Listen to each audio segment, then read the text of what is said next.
25. They will not know.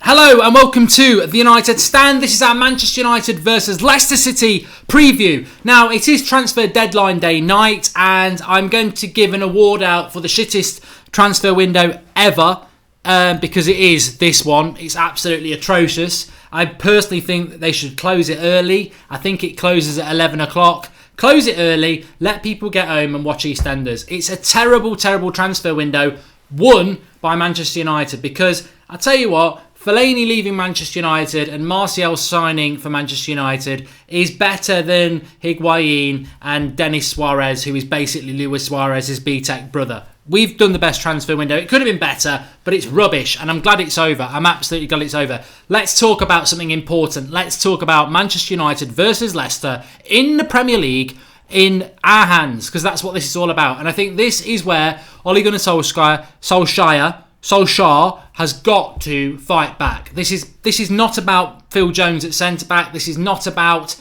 testing Juan Mata at right wing. This is about putting your best team out, fighting back and going and getting 3 points. Because I tell you what, Arsenal are going to lose on Sunday to Manchester City. They've had a couple of days in fourth place. They're loving it. They're absolutely loving it. They're giving it the big one. But I tell you what, we can go above them. Chelsea are going to beat Huddersfield. I'm not bothered about that. But we have got to go and win on Sunday. And I tell you what, I'm very, very, very excited about it. That's my predicted lineup on the right-hand side. But what I want to say is this. Leicester City, I believe, controversial. This is going to be controversial for you. I believe that this Leicester City side, wait for it, because this could go as a meme. I think that this Leicester City side is better than the team that won the Premier League. Oh my God, he said it. I have said it. I really mean it as well, because when Leicester City won the Premier League, that was a bad Premier League. It was terrible. It was really bad quality. It was absolutely awful. The Premier League this season is pretty good. It's pretty good.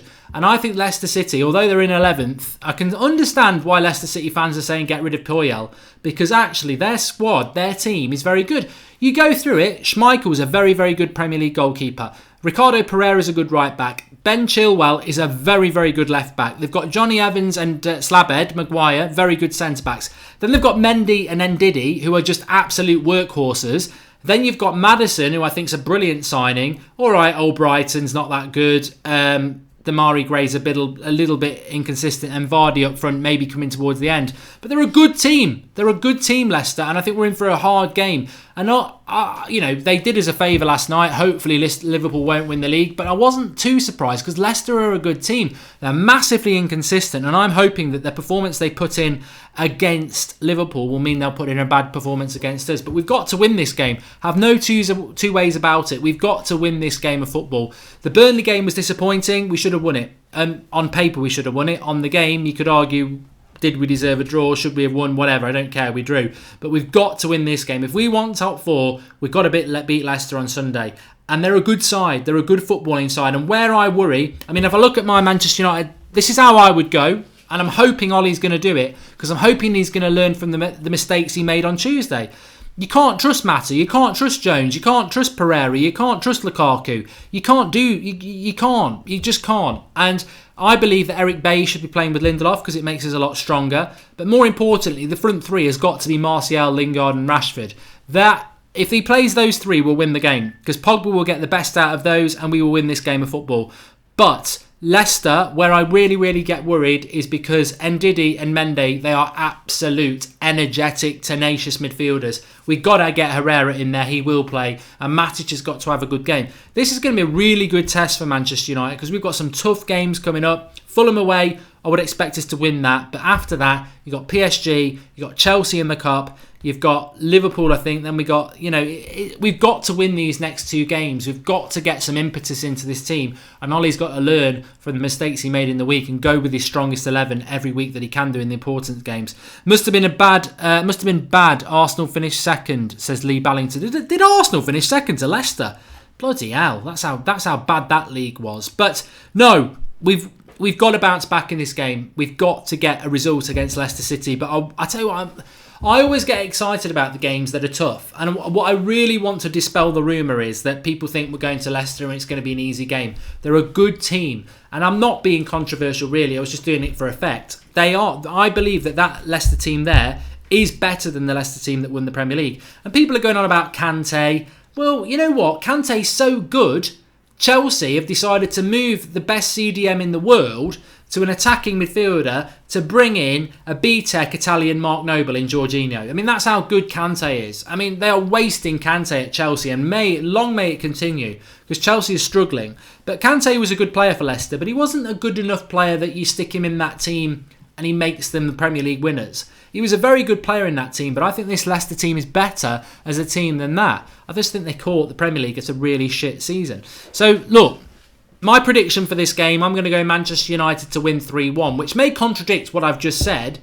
I believe that Leicester are a very good team, and I think they'll give us a very good game, but I think we're going to see the real Manchester United on Sunday for one of two reasons. One, I think he'll pick his best 11, which will be very similar to that side. For two, I think that Manchester United are better away from home. We're better from home, away from home, and that makes us a better side. And I know that Yuri Tillemans has gone to Leicester. I'm fully aware that Yuri Tillemans has gone to Leicester, but Yuri Tillemans is not better than Paul Pogba, he's not better than Herrera, and he's not better than Matic. So I would have liked him to come to Manchester United to give us a little bit of depth in the midfield, but he's not a player I'm scared of. He played against us for Anderlecht, and he was bang average. He's been bang average for Monaco. I think he'll improve Leicester, but he could be another Renato Sanchez who went to Swansea and be really, really poor. I'm not scared of Leicester. I respect Leicester. They've got a good team. It's going to be a tough game, but we will win this game. We will win this game. If he picks the best team, which is that team on my left, we will win this game of football quite simply because we are a very, very good team. And what happened on Tuesday night is we were a very poor team, but that was because he made too many changes. He brought Pereira in, he played Phil Jones, he played Lukaku, he played Mata, and the flow was gone. You ask Slabhead Maguire what he would prefer to play against. Would he rather play Lukaku and Sanchez or Rashford, Martial and Lingard? You'll get your answer. Would you ask their midfield of Ndidi and Mendy, would you rather play against Pogba and Pereira or Pogba and Herrera? And they'll say Pogba and Pereira. We weakened our team on Tuesday night. And I can sort of understand why Ollie did it, but I don't think he'll be doing it again. And if he does do it again, he's going to massively decrease his chances of getting this United job. Because top four is in our hands. It's in our hands. I have no doubt about it. Chelsea are going to Man City next week. Arsenal are going to Man City on Sunday. They'll both lose those games. So as long as we get 6 points from the next two games, we will leapfrog both of those. After the Fulham game, we need to be in fourth place. That's the end game. That's where we need to be. And if you want fourth place, you can't go to Leicester and get a draw. You can't go to Leicester and lose. We've got to go to Leicester and we've got to win. And we've certainly got the players. And this is where, all right, I've respected Leicester in this show, but this is where it's about Manchester United. We're now going to grab the pie and eat it because we've got David De Gea, the best goalkeeper in the world. We've got Lindelof, arguably one of the best centre-backs in the league with Van Dijk at the moment. We've got Luke Shaw playing very, very well. We've got Matic, Herrera and Pogba, one of the best midfields in the league at the moment. And then you've got Rashford, Lingard and Martial, three of the most exciting attackers in the league. We go to Leicester and we win. That's what we go and do. And that's the way it goes. And Mike Hill says surely he's got to play Bailly, not Jones. If he plays Phil Jones on Sunday, he's basically playing Russian roulette with 3 points. Because basically you can spin the wheel and you might get away with it and get 3 points, or you might get your head blown off. Because that's what Phil Jones is. He is the most unnatural centre-back I've ever seen in a Manchester United shirt. He is a calamitous mistake. And that's what he's got it in him. And I don't know why. Maybe Mike Phelan loves him. Maybe Michael Carrick loves him. That needs to stop. The fans were proved right about Fellaini. I said from day one, Fellaini is not a United player. I've had 6 years of this, a 6 years prison sentence of a player that's not a United player. And finally, somebody came into the club in Ole Gunnar Solskjaer and realised he wasn't good enough and kicked him out. Phil Jones, I've always said, is not a Manchester United centre-back, and we're still having to watch him at the back. I'm sorry, I know people will get moody about this, but I'm sorry, he's not. Get him out, play Eric Bailly or Chris Smalling. I don't even mind if it's Smalling and Lindelof, as long as it's not Phil Jones. Simple as that. Champ Galore says, do you think Dalot will make it in the big time? I was very tempted to put Dalot in the right-back situation when Young is, but I know that Ashley Young will play. But I would like to see Dalot playing in that position. Ashley Young is absolutely doing my head in. He can't defend. He's a really crap right-back. And Damari Gray, if he has a good game, could absolutely tear him a new arsehole. It's that simple. And Ashley Young, I spoke about this at lunchtime, didn't I? Ashley Young is a right winger. That's what he is. He played a game when we had an injury crisis at right back and people thought he was a fullback. He's not a fullback. He's not a captain. He's a right winger. And when he can't cross and beat a man, he's got nothing. He's got no positional sense. He can't defend. He's got the physical presence of a piece of paper in the wind. He is not a right back. We should be playing Delot.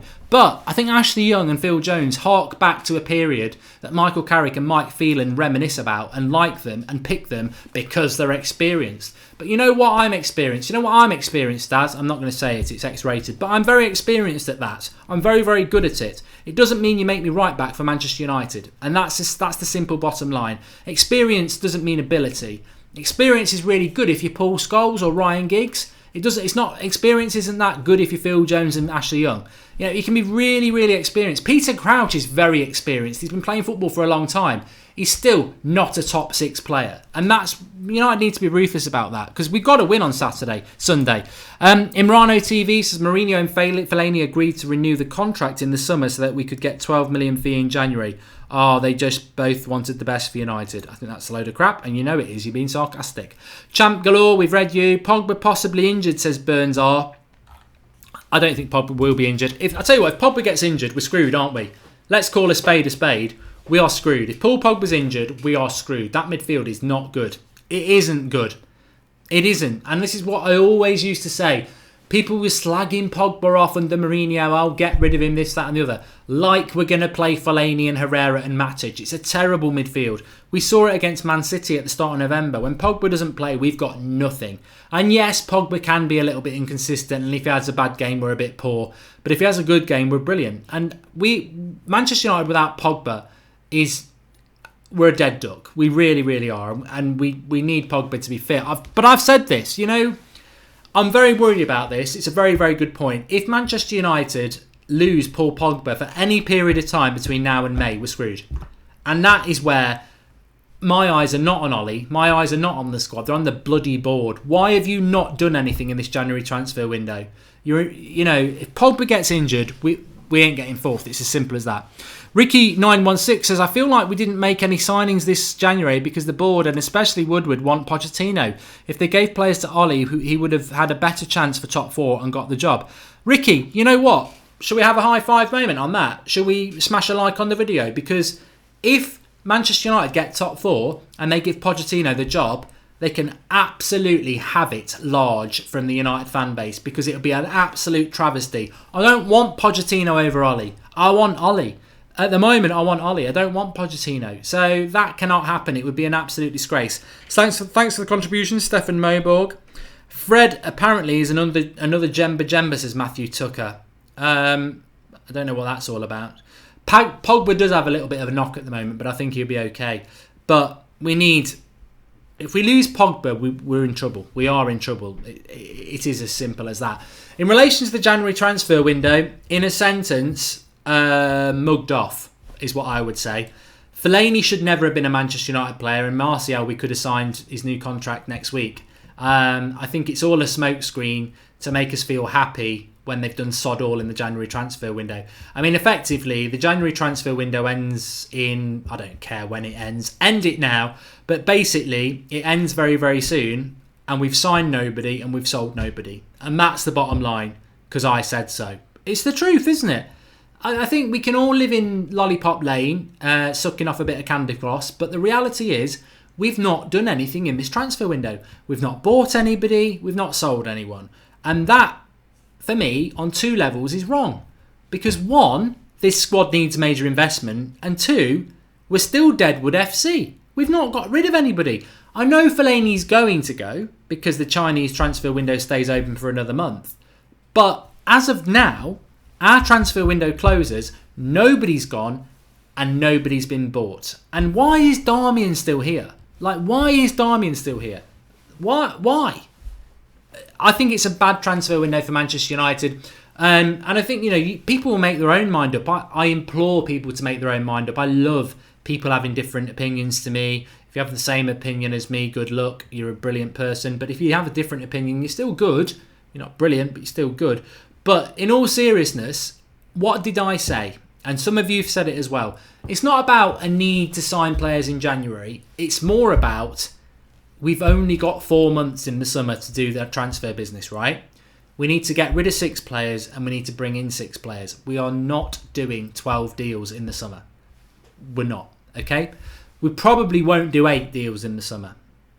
So we know when the season starts next year, we're not winning the league because we can't win the league with 6 deals. You can't sell 3 and buy 3. It's not enough. We're not going to win the league next season, and we know that already. Well, look, miracles can happen. Of course they can. But that's why I'm annoyed with this January transfer window. And I will be proved right, because most of the time I am. But I will be proved right. We've not used 31 days of a transfer window to do stuff we could have done. And that means that it's a rollover, really, to the summer. And now in the summer, we've got to appoint a manager, a director of football, get rid of about 5 pieces of deadwood and bring in 5 replacements. Not going to happen. So we go into August half-loaded again. And you look at what Liverpool did last year. They got to the Champions League final. They were miles off top. But they went and bought 4 players in positions they needed to do. This summer, they'll strengthen again in the positions they need to do. We've not even done what we needed to do last summer to fight the teams this year, and they're going to strengthen again in the summer. We're miles behind, and we've sat on our pot of gold for another transfer window. And I don't think it's acceptable. I really don't. Sasha Joe says if Pogba is injured, maybe put Lingard in midfield and Sanchez on the right. Sasha, if Lingard played off the right, I would be really, really happy. If Sanchez played off the right, I'd be really happy, but I just don't think it's going to happen. Marius Larson, yes, we actually have Sanchez that could play the Pogba role. I actually heard a rumour that he wanted to play in the middle. Matic, Herrera, Sanchez role with right...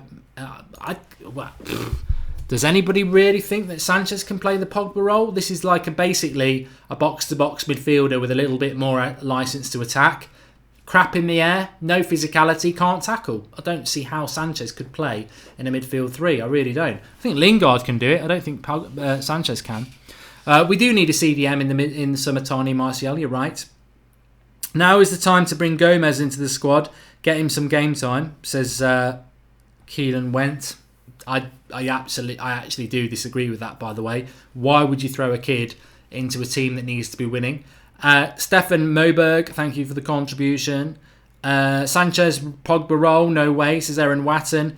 Mark, don't be a pessimist. Ollie has done and can do miracles, says Frank Tfelden. No, miracles don't win you titles. They don't. Miracles don't win you titles over a 38-game season. Imrano TV, Mark, would you rather we keep Darmian to back up, provide competition for Delo if it meant not renewing Valencia and Young? Well, we're going to renew Young's contract, so that's a dead point, really. Valencia will go.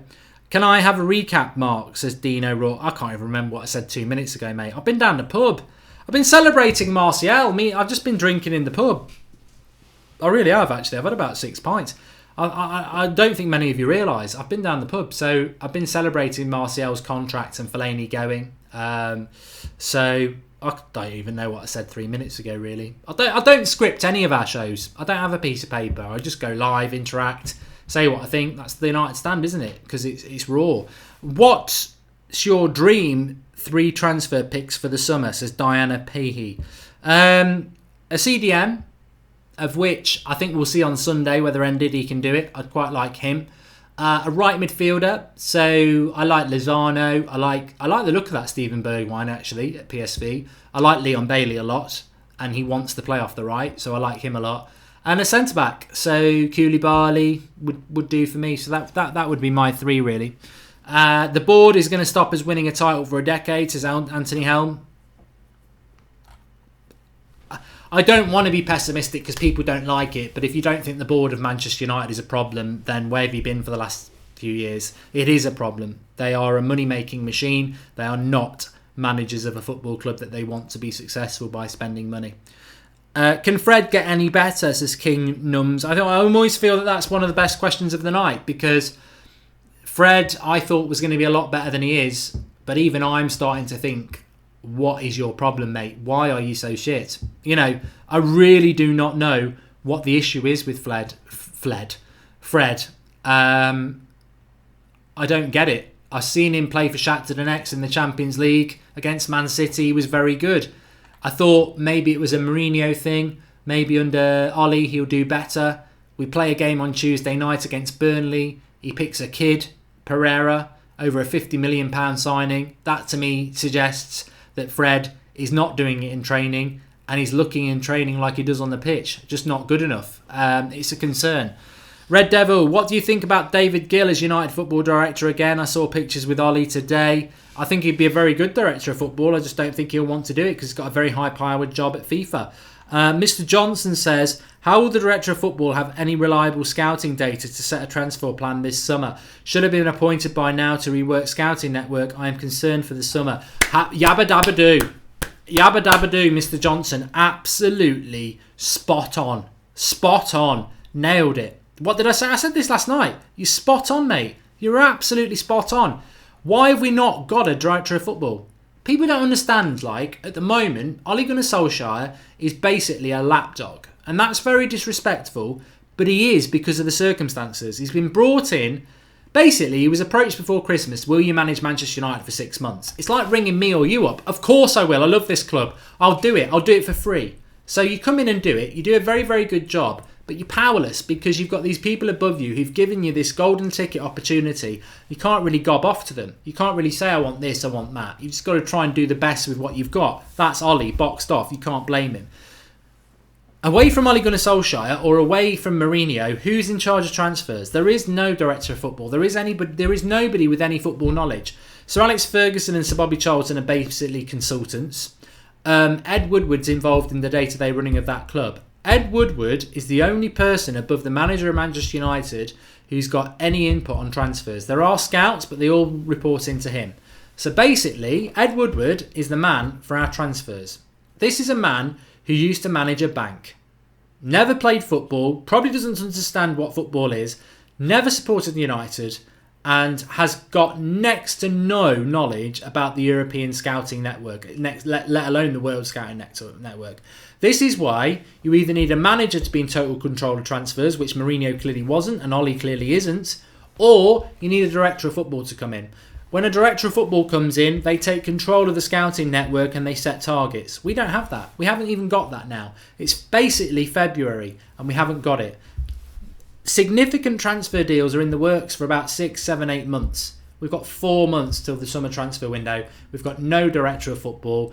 We don't necessarily know who our manager's going to be. But because we've had a good few results under Ollie, people think we're back again. We're going to win the league. We're not back again. We're going through a good period under a manager that might not even be our manager next year and has got no say on transfers. That's the bottom line. We've got no director of football, and even when we do, he's got to, reassess everything and think what needs to be done. At the moment, Ed Woodward has got the destiny of Manchester United in his lap, the manager and the transfers. Does that make you feel confident about next season? It's over to you. Diwash says, I hate this Sanchez wants to play in the centre or in the left. He should have played where's best for him. And at the moment, we should try him on the right. It could work out great. Well, a year ago, we thought that was going to be the case, didn't we? A year ago, we thought that's where Alexis Sanchez was going to play. But, yeah. Jazzrup Skill says, Mark, where are you watching the channel? Where are you watching the game on? It's on Sky, innit? Mourinho and Fellaini are gone. That's a positive, says Mbuna, definitely.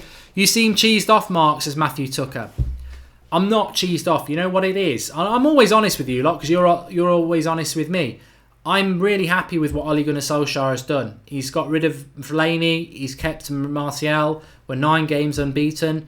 But I'm worried. I am worried because I don't see no transfer activity in January, which to me shows a negative approach from the board. I'm not talking about Ollie. Ollie's doing miracles. I love Ollie. I love what the team's doing, but it's limited. Ollie can only do so much, and that team isn't good enough. That's the facts, isn't it? We know that, whoever the manager is. And I'm worried. I'm worried about the summer. I'm worried about whether we're going to spend any money. Are they going to cap it at 100 million again? Are they going to get rid of the deadwoods? I wonder. I worry about Manchester United. I feel at the moment we're almost like Everton. We've had a really good run. Is it going to come to an end? Where's the impetus from the board to build on what has been a very good couple of months, really? I am worried. Because I'm not blinded by the fact that this squad's not good enough. I'm not blinded by the fact that we need to spend 300 million. I'm not blinded by the fact that we need to be ruthless on who leaves the club. And I don't really see a lot changing until we get a director of football. And at the moment, talk's cheap. Where is this director of football? Why have we not got them now? I tell you what, if we wait till May to appoint a director of football, forget next season. It's irrelevant. You cannot appoint a director of football in May. It's not like signing a fucking forward, and I've sworn there and I'm sorry, but it's not like signing a forward.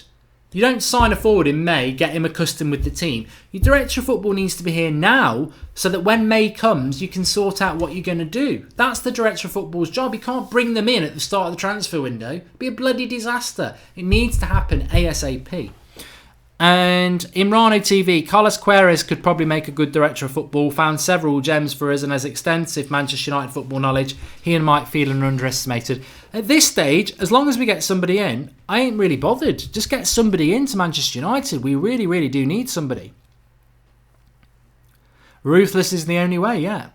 Schmeichel is director of football, says Devon Fun. If Peter Schmeichel becomes Manchester United's director of football, we're fucked. I've done it again. I've done it again. This is what drink does to me. Don't let me drink in the future.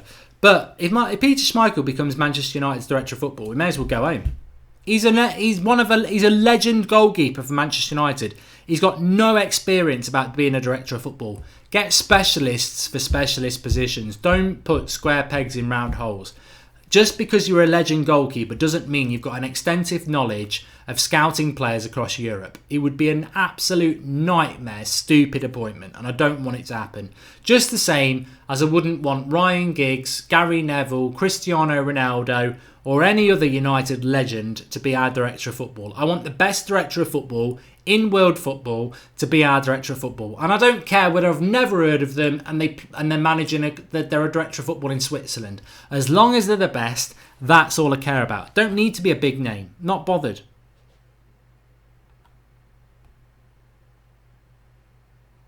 Raymond Datsy says, just get somebody in. Oh, Mark, what a useless comment. I'll tell you what, Raymond, when are you going live with your show? The point of that, what I was saying there is, I don't even know why I've read your comment there. What I'm saying is we need to get somebody in. I didn't say we need to get anybody in. There's a difference between somebody and anybody. We're Manchester United. We're the richest club in the world. We're one of the biggest clubs in the world. Get a director of football in now. Why can't you get a director of football in now? Why can't we do it? It's the same as signing a footballer. But this is a very, very important role. A very important role. Seicharan Taju Gabaluni says Giuseppe is director of football. Lozano and Koulibaly, all three for the summer. And Sonny B, it's not about Pogba's quality. His attitude stinks. He's not as good as he thinks he is. Do you honestly believe Ferguson would have kept him? He would have thrown him out by now, says Sonny B. Well, thanks for the contribution, Sonny, but I'd have to disagree with you on two things there. You take Paul Pogba out this Manchester United team and we'll be finishing 6th. Facts. The midfield isn't good enough without Pogba. And the second thing about Sir Alex Ferguson, I just want to sort of destroy a myth here. Sir Alex Ferguson never kicked Pogba out of the team. Sir Alex Ferguson never wanted to sell Paul Pogba. Sir Alex Ferguson wanted Pogba to just be a little bit patient and wait for his chance, and Pogba didn't want to do it and he went to Juventus. Sir Alex Ferguson would never have kicked Paul Pogba out of Manchester United. He just wouldn't have done it because he would look at that midfield and go, that is the best midfielder I've got. I need to get the best out of him. It's a myth that Sir Alex Ferguson kicked Pogba out of the team and he wouldn't do it. Nick Bonef says, what do you think the power dynamic should be between a director of football and the manager? Should the director of football have the final say on transfers if there's a dispute? I think a director of football and a manager needs to have a very, very close relationship and they need to be in contact very regularly to discuss what the vision, philosophy of the football team is and where the weaknesses are. You cannot have a manager saying, look, we're weak at right back, and then the director of football going and buying a right back that doesn't suit the philosophy. For example, if United needed a backup striker and the director of football went, I've got you one, I've got you Mandzukic. That doesn't work. Mandzukic is slow and his build-up play isn't that good. If you want a backup to Rashford, you would be saying to the director of football, I need somebody, maybe even a Callum Wilson at Bournemouth. I would put up with that. But somebody who's a little bit dynamic, a little bit quick, So the director of football cannot have a free rein, and the manager cannot direct to the director of football. You need a very close relationship and an understanding of what the philosophy and vision for the club is. Red Baron says, Paul Pogba's attitude is great. He never gets into trouble in the papers or anything. Just because he dances and doesn't drink means his attitude is bad. What the hell? I think it's a very good point, and it's very funny as well, because actually today, Paul Pogba posted on an Instagram picture of him with Mo Salah. Now, a year ago, I would have gone absolutely mad. But I've been through a transition over the last 8 months, and my sort of line now is that just because somebody's a rival doesn't mean they need to be your enemy. And I actually think that football's changing. I've certainly changed a lot over the last 6 months. I used to be very tribal, very aggressive about my love for Manchester United. My love for Manchester United hasn't changed, but I'm not as tribal and as aggressive about it as I used to be. I respect good players. I respect performances that are better than ours, and I think Mourinho taught me that a lot, because we were so bad at the start of this season. It was very hard to just be United till I die, win, lose or draw, back the team when we were so bad. And I saw other teams playing to a philosophy that was way superior to ours. Tottenham, Chelsea, Man City, Liverpool, and I had to respect it. And I think it's changed my philosophy. And I think, look, you know what? If Mo Salah wants to put his arm around the best player in the Premier League and Pogba wants to let him have a picture, that's fine by me. Stefan Moberg says, we have to get Ed Woodward out. He destroys everything for the club. He does not have a sense on transfers, and we need to get at least 4 players out, and it's maths. Andres Pereira, Ashley Young and Jones. Just Luca, thanks for the contribution. We're never going to get Ed Woodward out of the club. We're never going to get Ed Woodward out of the club. He's massively powerful at Manchester United. The rumours are that he's got a bigger ego than Mourinho and Van Gaal ever had. I mean, look at him. You know, Jose Mourinho thought that Tuesday morning he was going into a meeting with Ed Woodward to discuss transfer targets for January. He walked out with the sack. Woodward, when he got Mourinho, walked in like he was it. You know, bling master. Look at what I've done. Sacked him ruthlessly. Ed Woodward is a ruthless man. Whether he's a competent man or not is up for debate. But he's a ruthless man, and it's his hand on the Manchester United throne. Nobody else. The Glazers own the throne, and Woodward's the mouthpiece. And that's the bottom line. It's true. And this is what I said to you all the other day. Like, you get people who say, oh, you're an embarrassment to the Manchester United fan base. You're not a real fan if you're not from Manchester. Stop disrespecting my club. And the funniest thing about it all is, it's not your club. It's the Glazers and Woodward's club. We all love this club. We all feel an identity towards this club. We all have an attachment to this club. We all understand the history of this club. We all know where this club should be. But it ain't our club. It's the Glazers' club. They own the club. And Woodward's the mouthpiece. And that's the way it is. And what can we ever do about that? What can we do? We can just hope. Van der Sar for Director of Football possibility, says 5 the Gamer. Now you're talking sense. Now you're talking sense, because he's actually got a bit of a background at Ajax, and Ajax have got a great development system. I still think that Bertra or Mitchell from RP Leipzig are the men to go. That's the way I would go. Mike Ritson says fans ultimately hold the power, Mark. We don't. We don't. Football fans should own the power, and that's why we set the United Stand up, to give it a voice for the fans. But fans are too tribal, they're too divisive, they're too argumentative. My opinion's better than yours. That's what the United Stand was set up to be, you know, to give people a voice, to interact with people. But fans are the lifeblood of football, you're right. That's why I set the United Stand up, because fans' voice is more important than anybody's.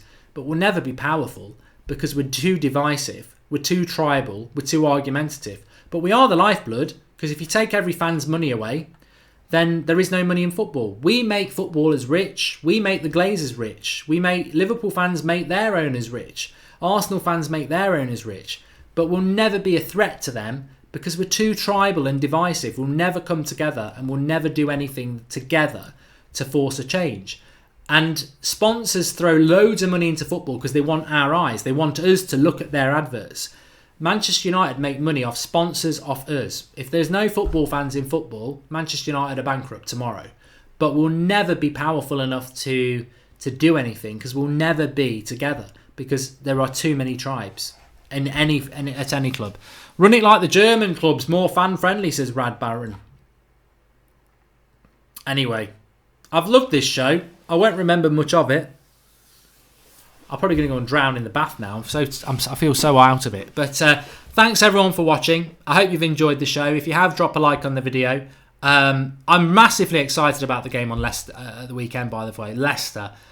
I'm not taking it for granted. I think we're going to win 3-1, but they're a good team. From 1 to 11, they're a good team. And I bet that's not their numbers because of these modern day stupid squad numbers. But they've got a good team. They're tenacious in the midfield. It's going to be a tough game. And if we come out and win that, we need to win it. We'll be above Arsenal and we'll be putting pressure on Chelsea ahead of their game against Man City. So we've got to win on Sunday. I think we will win. I'm really excited about it. I really can't wait for it. And as for the transfer window, I don't think it's been very good. But Martial signed a new contract and Fellaini's going, which is a positive. So there we go. Thanks everyone. I'm live tomorrow morning at 9 a.m. by the way, because Ole Gunnar Solskjaer is doing his press conference at 9 a.m. So I will be doing a show reaction to that at 9 a.m. tomorrow morning. Apart from that, have a good evening. Thanks everyone for watching. Don't worry if you disagree with what I say. A lot of people I actually like and respect disagree with a lot of things I say. It's all about opinion, isn't it? So thanks everyone for watching. Make sure you subscribe if you're new, bottom right hand corner, and do drop a like on the video. And I'll see you all tomorrow at 9 a.m. Or if you're going to watch it as a replay, that's absolutely fine. See you all soon. Mike Kelly says, what are your thoughts on Phil Jones versus Neymar in the Champions League? I'm horrified. We need De Ligt. Do you see any way we can come out on top for this round? Thanks for the contribution, Mike. We aren't signing De Ligt and Neymar's out. So that's a bit of positivity for you.